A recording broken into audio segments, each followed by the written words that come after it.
Pray, brothers and sisters, that my sacrifice and yours this Lent be acceptable and pleasing to God as we travel through the desert of Lent to the promised land. We come, this 11 o'clock Mass, these 3 Sundays, is for RCIA. And it's from different readings. And so we have the reading of the man born blind. And this reading, likewise, we're going to focus on the theme of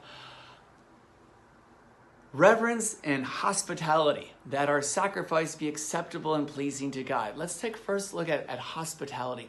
Look at the word hospitality comes from the word hospital.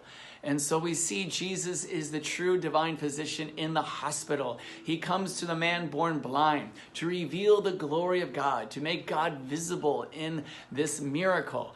And 3 things. He has from the ground his saliva and then sends them into the water. And so we see this is a new creation, and the man who's blind can see with these 3.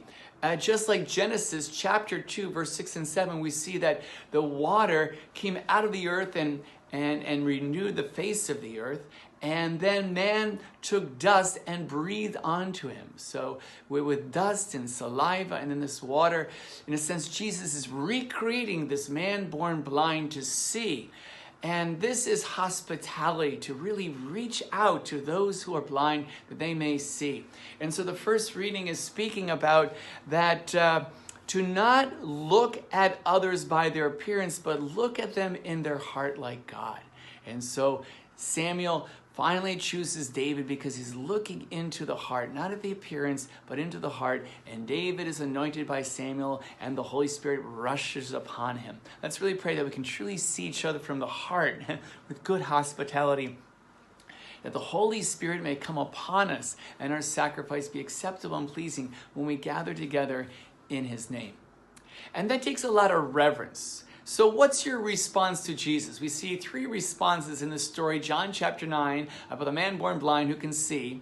The first, of course, are the Pharisees and the scribes who call this man accursed, and they kick out this blind man who can see now because they don't know where this Jesus comes from. And that's one response. The other response are the parents who are saying, well, Pharisees, scribes, you ask him, you ask this man born blind. Yes, he's our son, but he's of age, he can speak for himself. And they said this because they were afraid. They were afraid of the Pharisees and scribes. They were afraid to be kicked out.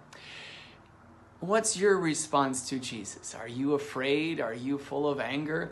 But we see this man born blind. He gives 4 responses. First, he says at first, well, he's Jesus, that he made me, gave me sight to my eyes. And then he says he's a prophet. And then his 3rd response is, well, he's from God. And finally, he bows down and worships him and says, I do believe, my Lord. Isn't that beautiful reverence? So little by little, his eyes opened up to truly see and realize who Jesus is. Are our eyes realizing who Jesus is? Are we practicing this reverence by dressing up for Jesus every Sunday and giving him our very best at every Holy Mass to really enter into his presence?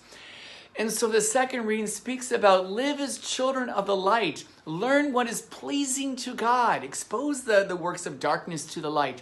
Arise, awake, for Christ will be your light, and you will become as he is, light for the world. Let's really pray that with good reverence and hospitality, our sacrifice be acceptable and pleasing to God.